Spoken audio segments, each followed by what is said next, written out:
Welcome to First Contact Stories of the Call Center. I'm your host, Christian Montez, where we dive into the lives that connect us all, one call at a time, revealing the stories behind the leaders' transformative journeys in the contact center world.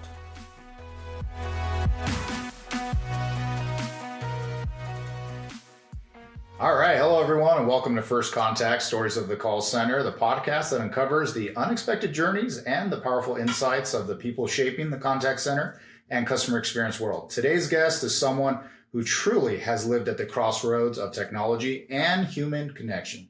Vern Fernandez has over 20 years helping organizations help deliver smarter and more human customer interactions. As a leader in voice and networking solutions, and now been driving leadership at Jabra, Vern's work goes beyond just headsets.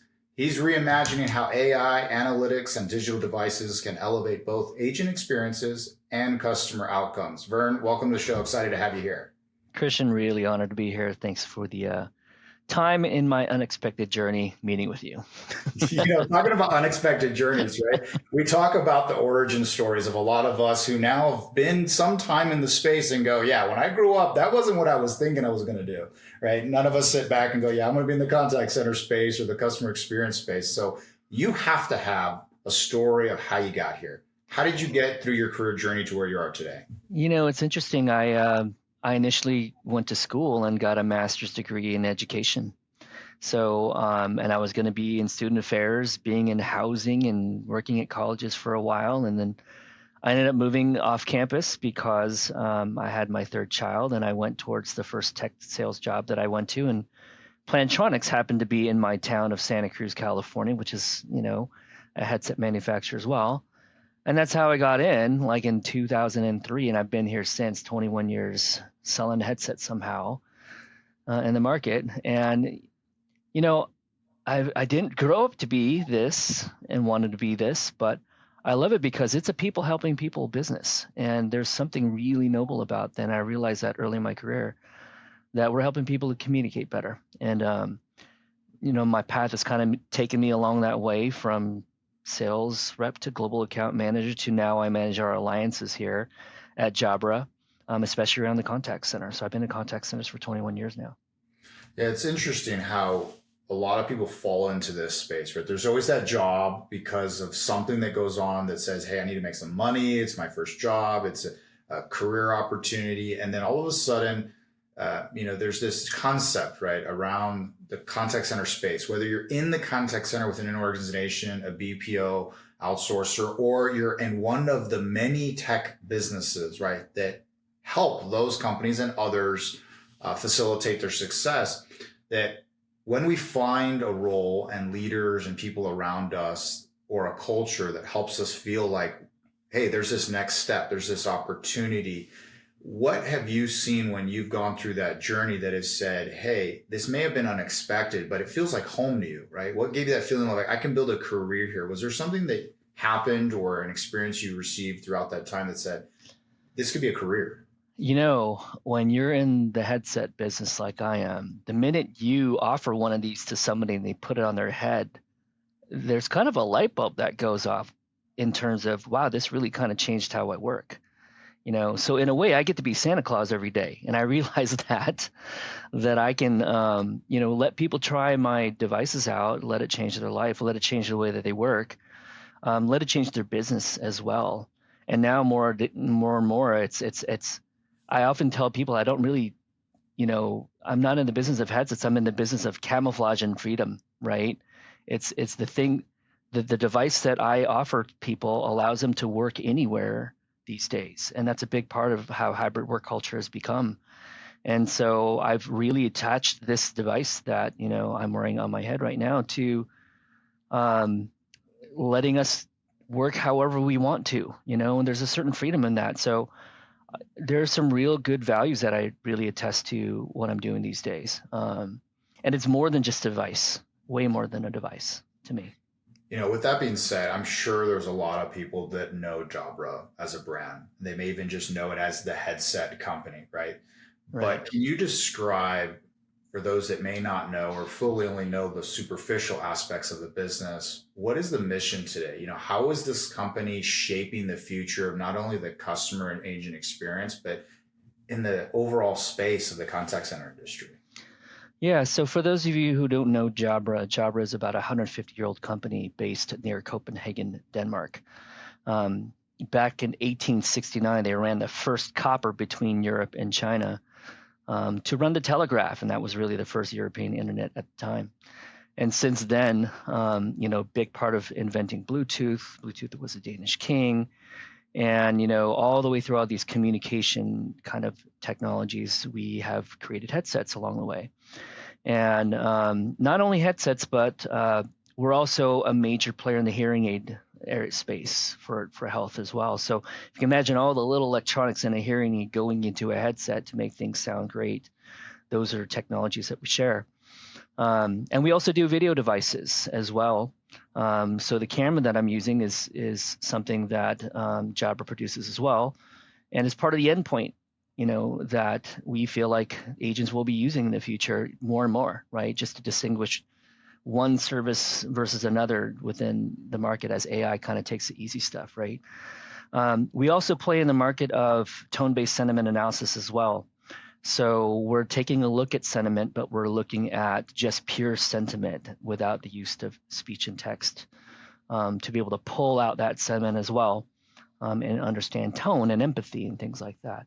So we're really developing a lot of things that allow agents to succeed at what they do, for the IT groups behind them to understand quality from our devices, and then to understand kind of what the conversation looks like in general.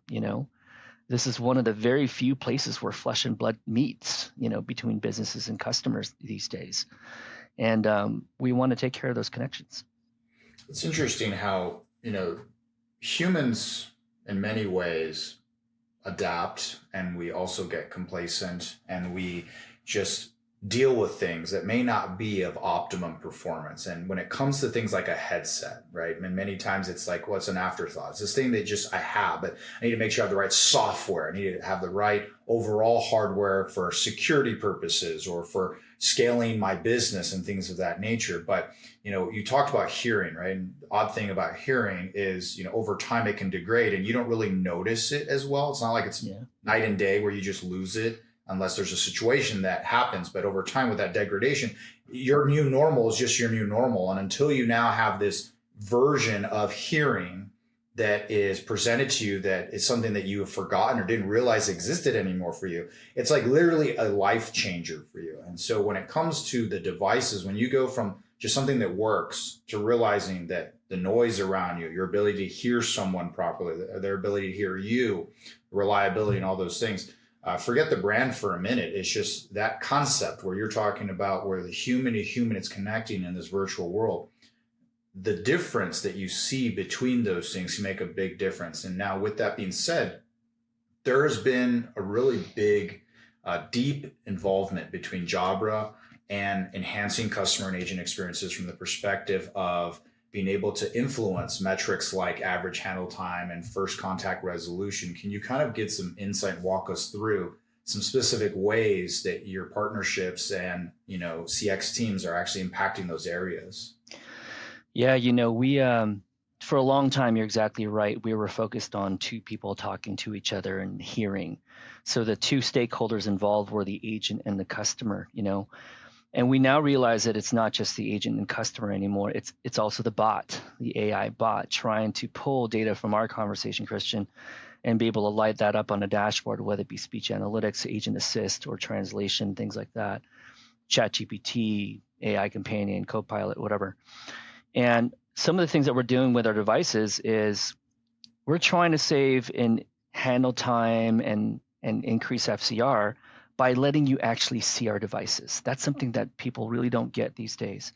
We innovated in around 2018 to put some chipsets inside some of our contact center headsets so that you can see if my microphone is working, to see if my speaker is working, to see if my boom is in the right position. Because if I move it just a little softer and I get a little bit louder, these are noise cancellation things that add to that add to kind of like making a better call and lowering handle time. We also have sensors in there that tell you the decibel levels inside, right? And it also tells you, if you're using a wireless headset, if you walk too far away from your device and your laptop, because that can create packet loss, right? So where did that packet loss happen? Did it happen at the headset level? Did it happen somewhere else? Are things to be able to see. Things like decibel levels in our devices. If your dog starts barking at home, we can sense when the dog starts barking, but we also know that our headsets can handle that in terms of noise cancellation. So now we can create little real-time widgets for the agent to say, you know what, the headset hears that it's loud, but don't worry about that sound. Meaning don't mute. You don't have to apologize for that noise, and you don't have to repeat yourself for 10 seconds. So automatically, by letting the agent know that the headset's working for them, we're able to save time just with that. And that's an ROI that we can now start to prove out with telemetry. So we offer this data to anybody who wants to consume it. So we have the Nectars and the Versailles and the Operatas and the ServiceNows and Salesforces of the world right now, and Verents of the world, basically consuming that data so that we can light our stuff up on a dashboard for quality monitoring and managed services. So very simple.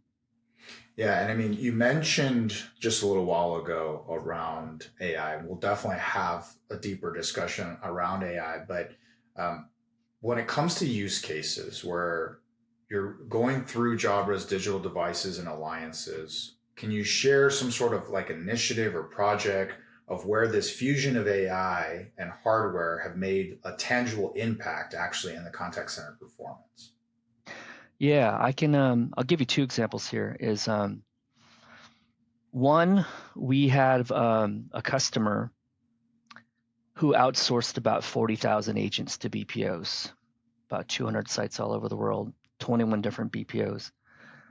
They were having noise issues around the world, and because my headset was offering decibels, they could heat map their entire contact center, BPOs included. And they were able to essentially use information from our devices to help determine where they want to do more business with in terms of sites, right? That's valuable information coming from our devices that allows the customer to have some information about how well the voice of the brand sounds. That's one good example that I have. Another example that I have is that we have a tool called Engage AI where we kind of measure tone of voice. So the ability to measure tone of voice for 100% of the calls allows us to not only understand things like empathy or whether or not an agent's getting yelled at, it also allows us to kind of tackle some issues that speech analytics has out there, mainly around multiple languages and dictionaries, right? If I switch from French to English or Spanish to English, that sometimes confuses the bots today. And sometimes it doesn't always get it right. So we're able to take a look at tone and be able to work with customers on actually giving you a real feel of that conversation. So that's a little bit different in terms of our approach to AI when it comes to tone, is dealing with language issues as an example, right? Yeah, it's incredible when we talk about the concepts of AI, and we'll talk about that shortly, where there's a lot of misinterpretation where AI can mean a lot of different things. But Right. park that for just a minute and let's kind of focus on that topic you were talking about, that dog barking or that noise in the background or something happening. During the pandemic, for those that weren't working remote, everyone abruptly was working remote. And then nowadays you have environments where there is full remote, there is back in office, and there's also this hybrid environment. And that's not anything new per se, but it probably has taught a lot of companies, and we've talked to a lot of experts over the years of how they had learning lessons around when they went remote, when they live now in a hybrid environment, how the actual environment they're in, taking, making, receiving calls, and any other media they're managing can be impacted by their environment, conducive or not for the work. And so what kind of challenges did you see were happening during these shifts, and then especially around engagement and monitoring of those agents when they are remote? How did you see from your perspective that shift, and whether or not there was anything that has changed, reshaped around that experience? Yeah, I would say that I'll speak from kind of an agent's level and a supervisor level from what we've seen too, right? So from an agent level, it was a huge shift. We ran out of headsets by the millions per SKU during the COVID kind of pandemic times, because people found out that they had to go home and we just couldn't produce enough. And we had to keep people in our own factories despite the pandemic just to make them. Um, but we pieced everything together to get them solutions at the time. Agents had to kind of adjust because they're coming from brick and mortar environments, many of them where you had cheerleaders, you had supervisors being able to help them out, to see when they were active, when they were not in queue, off queue, when they needed help, when they got yelled at and things like that. I think a lot of them lost that visibility with their supervisors, and from the supervisors we've spoken to, they lost that ability to really motivate their agents while at home, right? And so and figure out what the metrics were and how to support them best. I think those human things really suffered during the pandemic. And where we really kind of came in was to provide a device that allowed them to deal with the barking dogs, the crying babies, or in some cases, they were in a 1-bedroom apartment and they shared that with another person working from home. So you had noise from another person working there in a small space, right? So being able to, and right now what's happening is that we're feeling the effects of that. There are a lot of people that bought cheaper headsets that didn't cancel the noise, and they're now trying to replace those headsets because they're infusing more AI into the mix where voice data matters, right? And kids and dogs and babies don't really create the best data when it comes through on my microphone here, especially when I've invested in all these licenses for all that, right? So those are some of the things that we kind of saw happen through the pandemic, a big rush of devices. And then now kind of the cleanup on the back end is where we're at right now, is we really need a quality device now. We can't deal with this $30 headset that we got off online that doesn't work, because that $30 headset is now coming back into the contact center and it's loud again because people are coming back in. Running a contact center these days takes a great deal of courage and fortitude. Nobel Biz would like to salute the contact center community for not giving up and working hard to drive their businesses down the road to success. As the promise keepers of the industry, our goal was to provide one of the most versatile and cost-efficient omni-channel solutions on the market. Nobel Biz Omni Plus is a cloud contact center software that gives instant access to a full range selection of channels, from voice calls, two-way SMS, email, WhatsApp, Twitter, Telegram, among others. Our solution offers complete control over the externalities by switching from an on-premise technology to a cloud-based solution in just a matter of hours. Get integrated compliance support, advanced reporting, seamless agent and supervisor dashboards, and many more performance-enhancing capabilities, all in just one product. Nobel Biz Omni Plus, the future-proof solution for scaling contact center operations.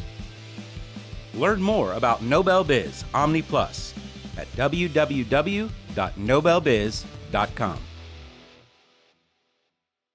Is there any uniformity or uniqueness that comes with troubleshooting? One of the things that always comes through is when there's a problem and the agent's saying, I can't hear the customer, or they can't hear me, or it's one-way audio, or whatever it is. There's all these points from the system, the computer, the headset, the software on the back end, the telecom network, the carrier. I mean, you can go through all kinds of lists of things that can create that experience that's negative for the agent and, of course, the customer. But when it comes to troubleshooting, especially in that remote environment, is it uniform across the board where if it's a problem, you're going to just go through the whole thing? Or is there a way to be able to go in and say, yeah, maybe it's a headset issue. Maybe it's the way the headset's talking to the system. Any insight or, common things that people run into when it comes to stuff like that? When we started putting telemetry in our devices, we really started partnering up with the single pane of glass providers out there. because we knew that people were managing multiple stacks in order to find that. What's going on with my laptop, my Wi-Fi, what's going on with my cloud and my ISP and my network, my firewalls, all that. Those are all different places to manage and lose audio path. What's going on with my SBC, right? So we really teamed up with people that would see us and put us on the same pane of glass, so that people could tell. And there are ways to tell. And we do team up with those folks. And I mentioned some of their names before, like Nectar and Operata and Versailles and ServiceNow, folks like that. But even if anybody who's in a managed services or MSP kind of capacity or in a GSI capacity out there would like to take data from our devices and include it into their own dashboards, because that's how they look at it, we have the flexibility to do that and create that single point of view. Yeah, I mean, I think the moment that you can reduce all the time spent on troubleshooting stuff one by one and look at it as an ecosystem that's interconnected, you're going to make a better experience for everybody on board, and not only obviously spare the time and resources. It could save 20 minutes trying to find the fact that I'm talking to you like the video is off. In the troubleshooting process, you could be asking a half hour's worth of question before. Now we can tell you with certain headsets that the boom was here, right? That's how sophisticated some of our telemetry can be, that the boom was up by my eye versus down by my Who would have thought user error could ever affect anything?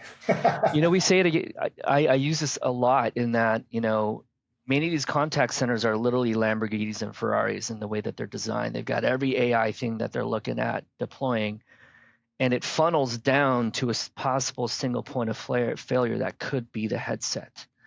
And so many people design that Lamborghini of a contact center and let any headset on the bottom of that, and I likened it to a tire, right?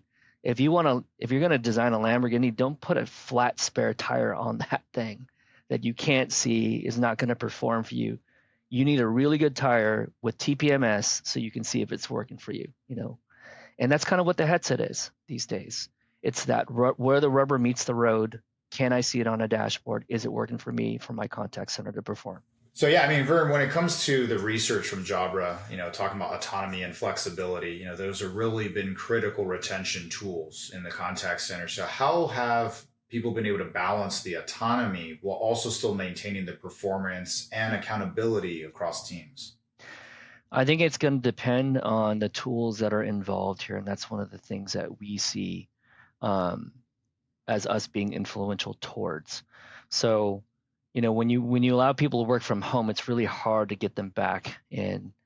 You can't make up for that time of which you're transporting your kid to school and things like that, right? There's just no price you can put on that.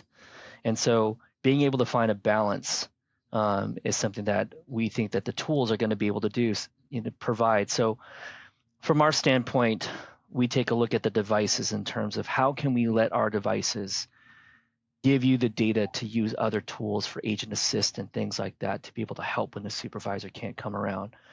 Is the data from me good enough for your bots to hear that, to supply that information? I also look at how do our tools, we do sentiment analysis, right? We have real-time widgets that show kind of, is the agent engaged in the conversation? Are they just feeling a little flat because they just woke up, and does their voice sound like this?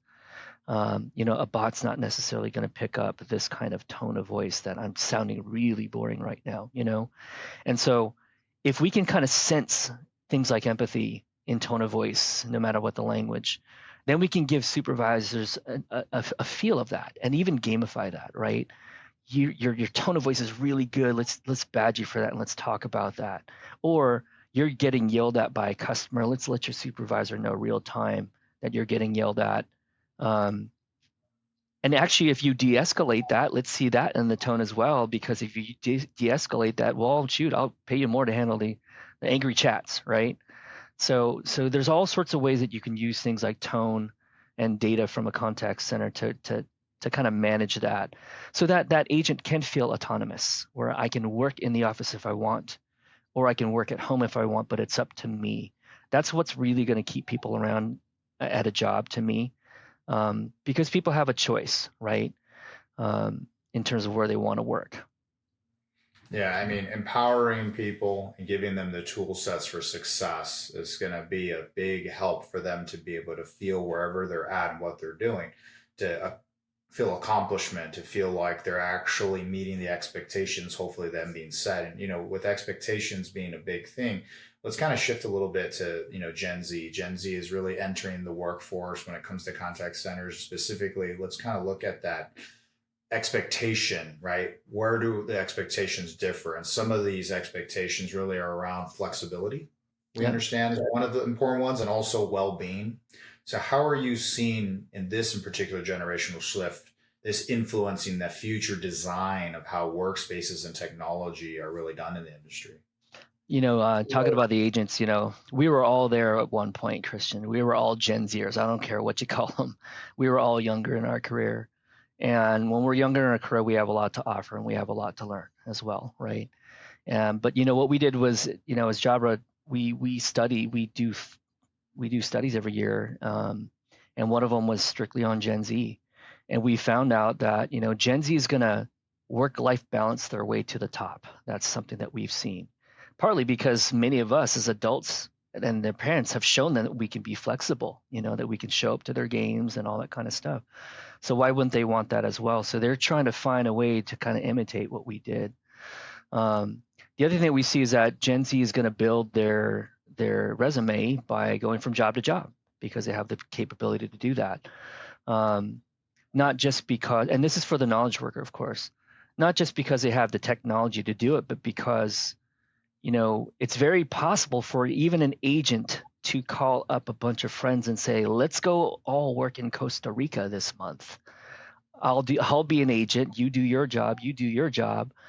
And I feel like the companies that are flexible enough to do that within confidentiality, of information, I think people that can offer that flexibility to Gen Z is something valuable in the future. There's going to be a lot of van lifers. There's going to be a lot of people moving around that want that flexible, I want to travel kind of lifestyle. And I think that that's all there for them. But at the same time, as much as I talk about the mobility of Gen Z, I also think that, just like we did when we were younger, we met a lot of our friends at the workplace as well, right? Even some of our spouses, right? So Gen Z also is the generation that wants to go in to the office as well, to be able to work on upward career advancement, or even just have that workspace or meet friends and be social. So if you take into account the hybrid way of working along with working in brick and mortar that Gen Z wants, if you give them flexibility to come in and a reason to come in, and build around that so that other generations can kind of work around that too. Because, people our age now, there's a fear of missing out still, right? Of wanting to be in the office to catch all that energy. I think if we build our offices like that, or our call centers like that, there's a lot of flexibility to work and work. So, but it will take some technology to do that for, as you're saying, Christian, for accountability and things like that. So. Well, regardless of the industry, it still feels like from the beginning of our conversation, we're in the people business, right? Right. And knowing your internal customer just as well as or better, your external customer will let you hopefully, right, design a business, design an environment, whether it's the remote or the hybrid or the in-person brick and mortar, with all the things that one would need to be not only successful, but to think of those single points of failure or those areas that get often overlooked, whatever it may be in the business. And so with that, when companies don't do that, or in general, maybe certain industries like the one we're talking about, attrition is huge, right? Yeah. Attrition is costly in many ways, and it's a tough challenge for many in certain types of verticals, especially in the contact center space. So from your work with CX leaders, what kind of strategies are you seeing that are really proving effective in addressing this and keeping the agents motivated? So we talked a little bit about The agents' experience with the headsets, the experience with flexibility in Gen Zs, and then being able to have the upward mobility and a career opportunity to have an environment with people that they meet, and who knows, maybe their next spouse. Anything else that's out there that you're seeing around that area? I think retention has a lot to do with what the job looks like today and what it can look like tomorrow. When I've spoken to agents themselves, they themselves don't want to deal with a lot of the repetitive stuff as well, right? So I think that there's a welcoming element to some of the AI that's going to be out there that really filters out that part of the job that is either route or not as fun, right? But that leaves a more complex job, and I know that that's something that's probably said quite a bit on your podcast here. And to me, the way that I picture that environment that person is working in, I picture them as like Maverick and Top Gun in a cockpit, right? Just managing all this technology, and managing all this CX customer journey stuff from an application standpoint. And what does that person really need? They need the right tools, right? And for us, being the actual device, the wearable, right, that you actually put on your body, we pay attention to that. And one of the things that I've seen, just as a side note here, is I've done business in a lot of different countries, and you have an agent here that kind of fell into being an agent, right? But when I've traveled to other places like the Philippines, right, a lot of those agents get paid more than some other people in the country.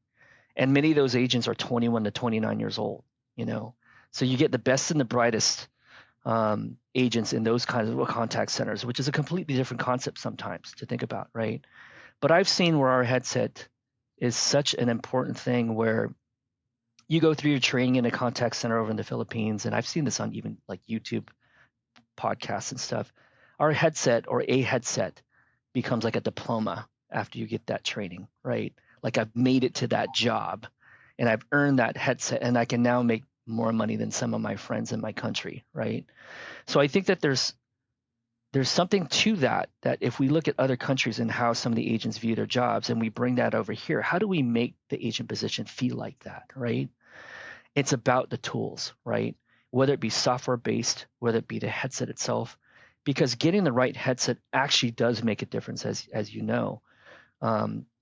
Getting a really good one versus getting a really cheap one makes a difference in how you do your job.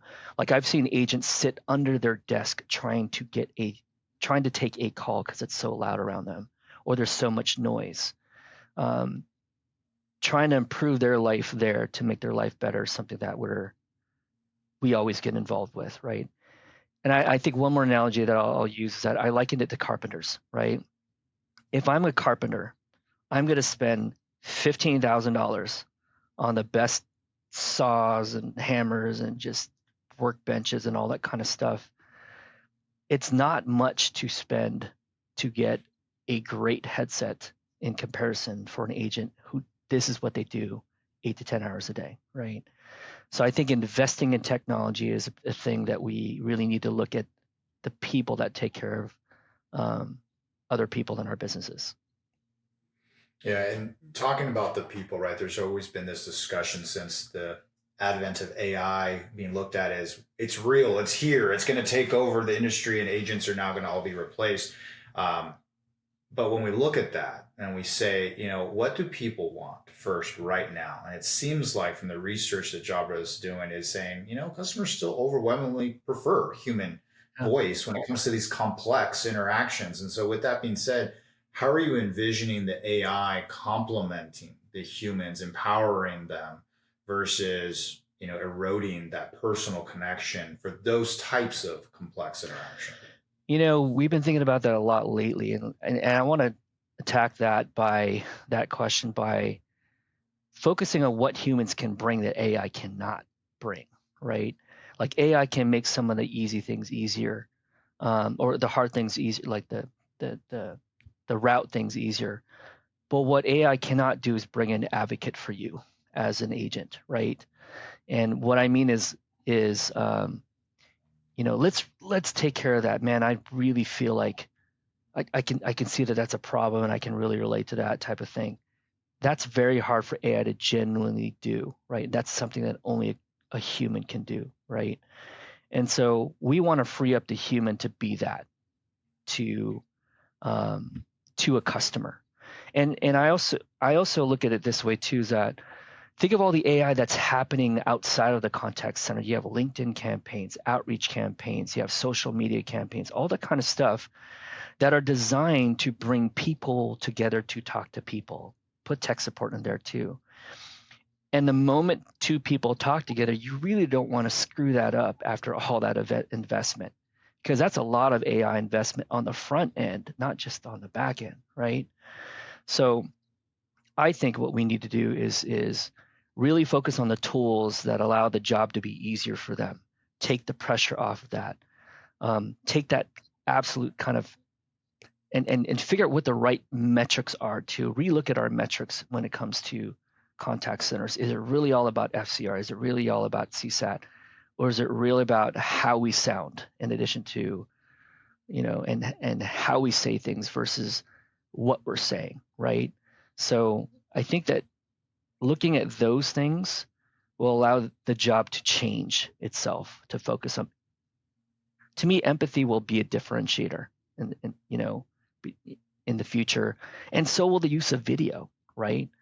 Because you and I are the kind of people that use video because we handle complex things. We have complex conversations, right? In the future, when AI takes all the easy stuff, it's going to leave video as a differentiator for the contact center agent. And I truly believe that that's going to be part of the cockpit of the future. And this is going to be a high value agent left to handle human problems. So to me, it's going to hopefully make the job better, and actually leave the agent to be. I'll finish that thought. It'll make the job a little bit better, and it'll also allow them to hopefully feel more fulfilled with the job and having helping tools in their cockpit.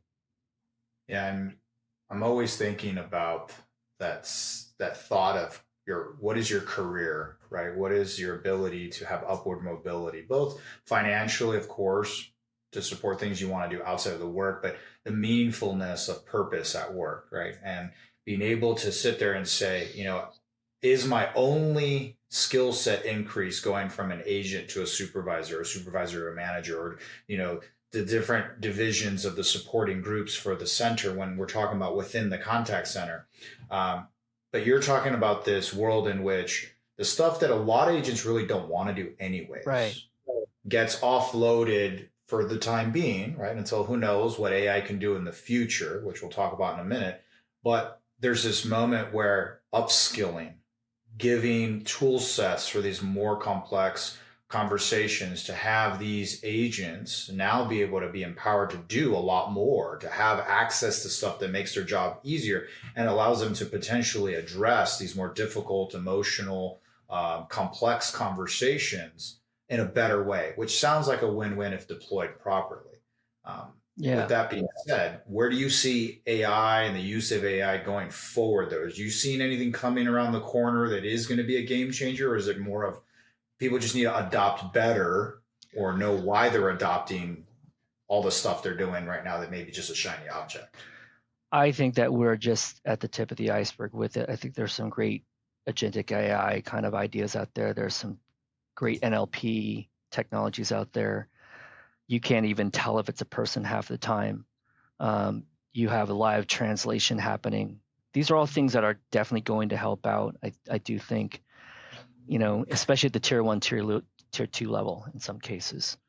But that tier 3, tier 4 level, where it becomes more complex, and maybe we do have to dip into knowledge bases, and we do have to rely on bots to dip in there to provide that agent assist.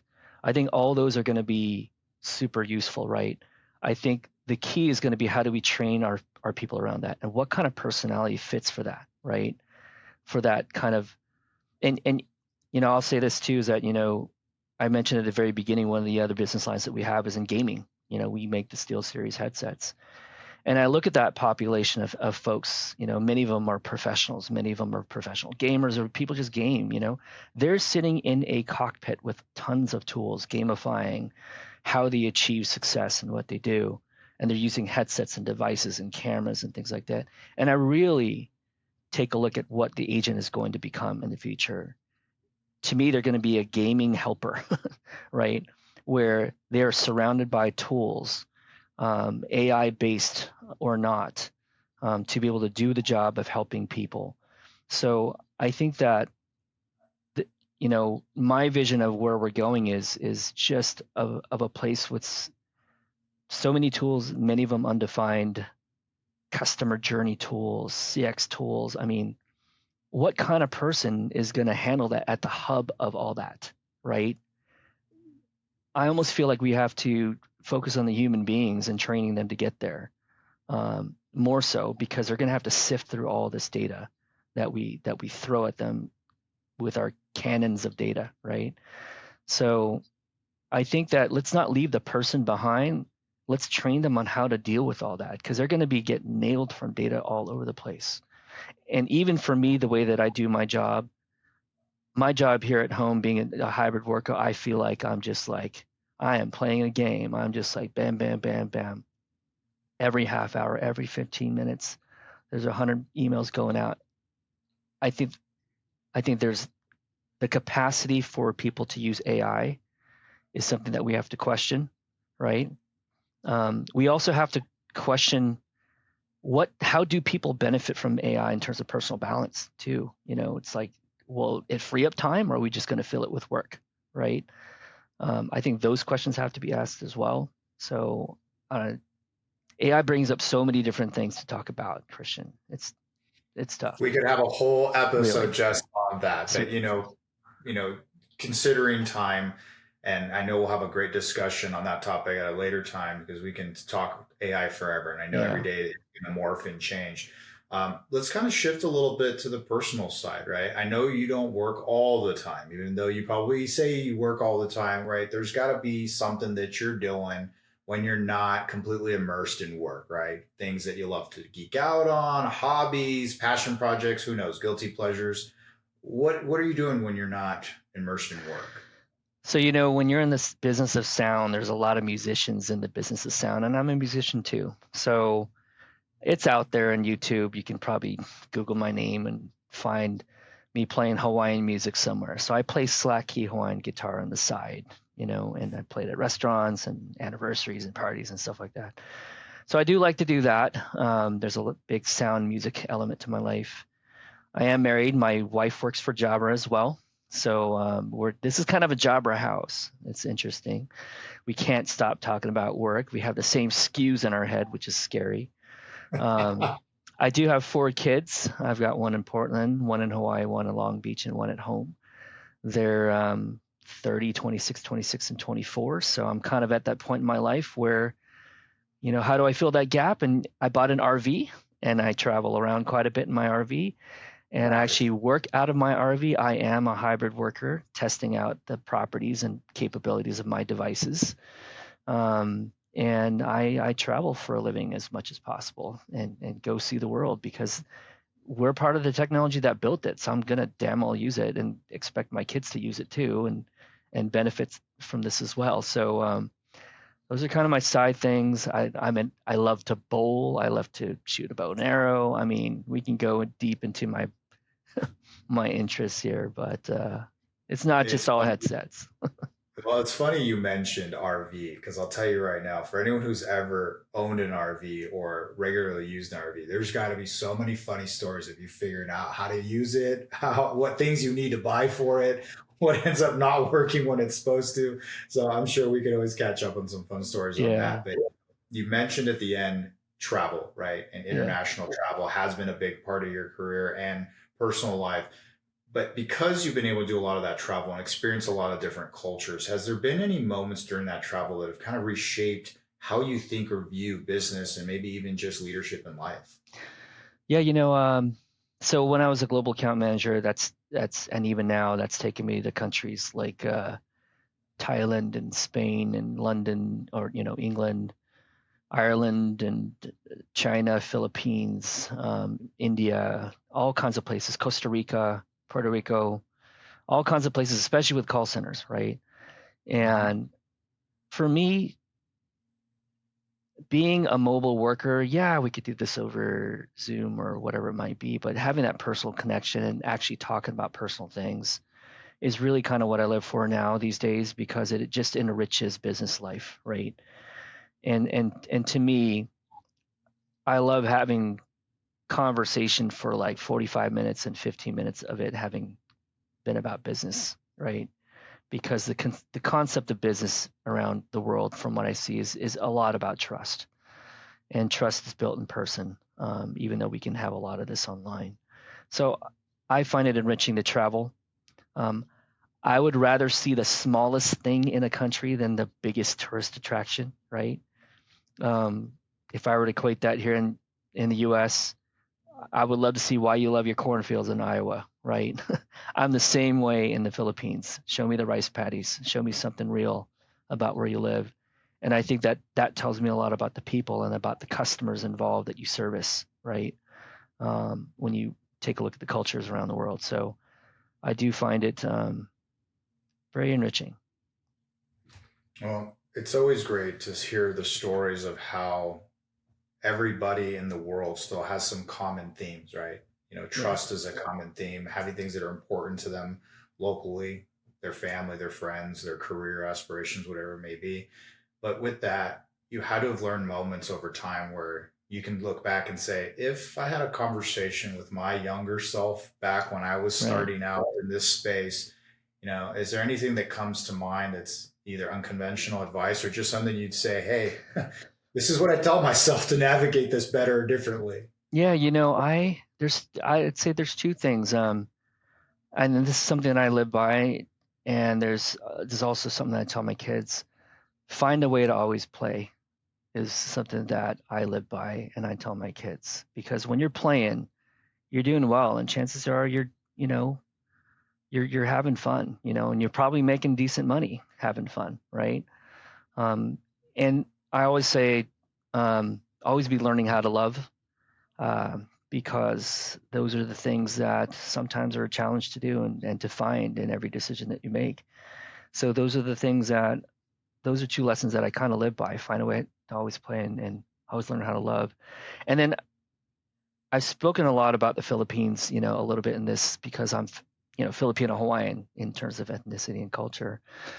And I remember, working in the cubes, popping my head up out of the cubes back in the day when we were there.